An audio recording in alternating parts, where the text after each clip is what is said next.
మళ్ళా తిరిగి వాళ్ళందరికీ కూడా ఫెసిలిటేట్ చేస్తామని చెప్పి ఈ గవర్నమెంట్ ముందుకు వస్తే దాన్ని జీర్ణించుకోలేక అతను చేసిన పొరపాటుని తిరిగి మా మీదకి రుద్దే ప్రయత్నమే ఈ రకంగా అతని నోటుకొచ్చినట్టు మాట్లాడడం ఈ ఆహా ఎపిసోడ్ కూడా. కాబట్టి అలాంటివన్నీ ప్రజలు నమ్మే పరిస్థితిలో లేరు. మేము ఒకటే చెప్తున్నామండి, ఈరోజు చిత్తశుద్ధితో ఉన్నాం. ఈరోజు వైద్య విద్య అనేది పెరగాలి, జీవన ప్రమాణాలు పెరగాలి, ప్రతి ఒక్కరు కూడా ఆరోగ్యంగా ఆనందంగా ఉండాలి అనే ఉద్దేశంతోనే ఈరోజు గౌరవ ముఖ్యమంత్రి గారు చేస్తున్న కృషికి మీరందరూ కూడా సపోర్ట్ చేయాల్సిందిగా కోరుకుంటున్నాను.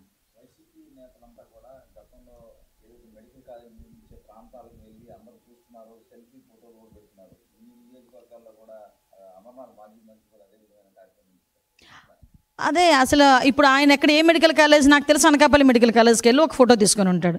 మళ్ళీ ఒకసారి నేను రిపీట్ చేయను, అనకాపల్లి మెడికల్ కాలేజ్ ఏ పొజిషన్లో ఉందో. అనకాపల్లి అంటే ఇల్లు కట్టగానే ఏదో అంటారు కదా, ఇల్లు అలగ్గానే పండగ కాదండి. ఇల్లు కట్టిన తర్వాత ఏదైనా మన ఇన్ఫ్రాస్ట్రక్చర్ ఉంటుంది కదా. ఒక కాలేజ్ నడపాలంటే ఒక ప్రొఫెసర్స్ ఉండాలి, అసోసియేట్ ప్రొఫెసర్స్ ఉండాలి, ఒక లైబ్రరీ ఉండాలి, క్లాస్ రూమ్స్ ఉండాలి, దట్టు మెడికల్ కాలేజ్ అనేసరికి ఒక ల్యాబ్ ఉండాలి, ఇంత ఇన్ఫ్రాస్ట్రక్చర్ ఉండాలి. ఇంత ఇన్ఫ్రాస్ట్రక్చర్ లేకుండా మొండి గోడల మీద తీసుకొచ్చి అడ్మిషన్స్ ఇవ్వమంటే ఎవరిస్తారు? అందుకే కదా నేషనల్ మెడికల్ కౌన్సిల్ ఈరోజు అడ్మిషన్స్ ఇవ్వలేమని చెప్పి చేతులెత్తేసి వెళ్ళిపోయే పరిస్థితి కనిపించింది. ఈరోజు మేము 2027 కల్లా మేము పూర్తి చేస్తాం మెడికల్ కాలేజీలు, డెఫినెట్గా పూర్తి చేస్తాం. మా చిత్తశుద్ధితో మేము ఉన్నాం, సహకరించండి.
మా అందరికీ నమస్కారం.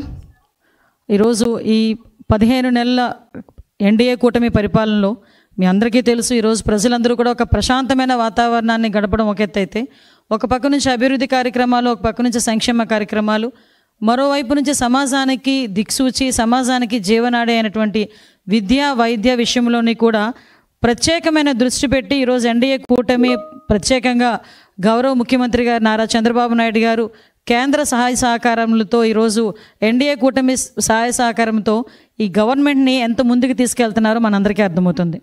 లాస్ట్ 5 సంవత్సరాల తాలూకా విధ్వంసాన్ని ఒక పక్క నుంచి మనం అన్నీ కూడా సెటరేట్ చేస్తూనే, ఒక పక్క నుంచి రాష్ట్రానికి ఒక దిశానిర్దేశం ఇవ్వాలి, ఒక ప్రణాళికతో పక్కా ప్రణాళికతో 2047కి రాష్ట్రాన్ని ఒక నెంబర్ 1 స్థానంలో నిలబెట్టాలనే ఉద్దేశంతో గౌరవ ముఖ్యమంత్రి గారు ఈరోజు పనిచేయడం మనందరికీ కూడా తెలుసు. ప్రత్యేకంగా మళ్ళీ నమ్మే వ్యక్తి, ముఖ్యంగా విద్యా వైద్య విషయంలో ప్రజలకి అందుబాటులో ఉండేటట్టుగా అయితే ఈ రాష్ట్రాన్ని మరింత ముందుకు తీసుకెళ్లగలమని బలంగా నమ్మిన వ్యక్తి గౌరవ ముఖ్యమంత్రి గారు చంద్రబాబు నాయుడు గారు. అయితే ఈ సమయంలో ఈరోజు దానికి ప్రత్యేకమైన స్థానం కల్పించడమే కాకుండా సుమారుగా మొన్న క్యాబినెట్లో కూడా 1,25,00,000 కుటుంబాలకి 25 లక్షల వరకు కూడా ఎన్టీఆర్ వైద్య సేవ ద్వారా ఈరోజు వాళ్ళందరికీ కూడా వైద్య సహాయం అందించేదానికి నిర్ణయించడం ఒక పరిణామం అయితే, ఈరోజు ప్రత్యేకంగా ప్రతి ఒక్క కూడా మెడికల్ కాలేజీలు అదేవిధంగా ఆసుపత్రులు ఉన్న చోట వ్యక్తులతో కాలతో జీవన ప్రమాణాలు మెరుగుపడతాయి, వాళ్ళకి సరైన వైద్యం అందించగలం అనే ఉద్దేశంతో ఈరోజు వైద్య కళాశాలని కూడా ఏర్పాటు చేయడం అన్నది నిజంగా ఒక శుభ పరిణామం కింద భావించాలి. ఈరోజు పరిస్థితి ఎలా వస్తుందా అంటే, బెంగళూరులోని ఫుల్ టైం ఉంటారు, ఆంధ్రప్రదేశ్ రాష్ట్రానికి పార్ట్ టైం వస్తారు, వచ్చినప్పుడు కూడా కొంత బురద తీసుకొచ్చుకుంటాడు, 2 గంటలు వాళ్ళ సొంత మీడియాలో కూర్చొని ఆ బురద జల్లడమే పరమావధిగా పెట్టుకొని బురద జల్లే కార్యక్రమానికి శ్రీకారం చుడతాడు. నేను ఇన్ని మాటలు ఎంత ఇంట్రడక్షన్ ఇచ్చానంటేనే మీకు అర్థమై ఉంటుంది నేను ఎవరి గురించి మాట్లాడుతున్నానో. ఆయనే ఈరోజే మా వాళ్ళు అన్నారు, ఈ లండన్ మందులు మానేసి మెడికల్ కాలేజీల గురించి మాట్లాడుతున్నాడండి అని. అంటే అతనే మీ అందరికీ తెలుసు పులివెందుల ఎమ్మెల్యే గారు జగన్మోహన్ రెడ్డి గారు. అయితే జగన్మోహన్ రెడ్డి గారు దేని గురించి మాట్లాడినా కాసేపు ప్రజలందరూ కూడా ఆలోచించుకునేవారే. కానీ ఈరోజు మెడికల్ కాలేజీల గురించి, ముఖ్యంగా పీపీపీ విధానంలో ఈరోజు గవర్నమెంట్ తీసుకున్న ఇనిషియేషన్స్ గురించి ప్రజల్ని తప్పుదోవ పట్టించే విధంగా, ప్రజల్ని భయభ్రాంతులు గురి చేసే విధంగా, ప్రజల్లో ఒక కన్ఫ్యూజన్ క్రియేట్ చేసే విధంగా అతని తాలూకా ప్రయత్నం చూస్తుంటే అది ప్రయత్నం మాత్రమే. ఎందుకంటే ప్రజలు కూడా చాలా క్లారిటీగా ఉన్నారు, ప్రజలు కూడా చాలా క్లియర్గా ఉన్నారు. ఎన్డీఏ పార్టీ పట్ల, ఎన్డీఏ కూటమి పట్ల నిబద్ధతతో పనిచేస్తున్నామన్న నమ్మకం ప్రజల్లో ఉంది. సో నేను ఈరోజు కూడా రావడానికి గల ప్రధానమైన కారణం ఏంటంటే, మొన్న మీటింగ్లో చూశాను ఒకసారి. ఓవరాల్గా చూస్తూ ఉంటే అతను ఏం మాట్లాడుతున్నాడంటే, అతగాడి హయాంలో సుమారుగా 17 మెడికల్ కాలేజీలు వచ్చేసినాయి. ఈ 17 మెడికల్ కాలేజీలు ఉన్నట ఆ దారంటే వెళ్తుంటే సైడ్కి తిరిగి చూస్తే అక్కడ మెడికల్ కాలేజ్ కనిపిస్తే ఆహా అని చిన్న గ్యాప్ ఇచ్చి ప్రజలందరూ కూడా ఆశ్చర్యపోతున్నారట.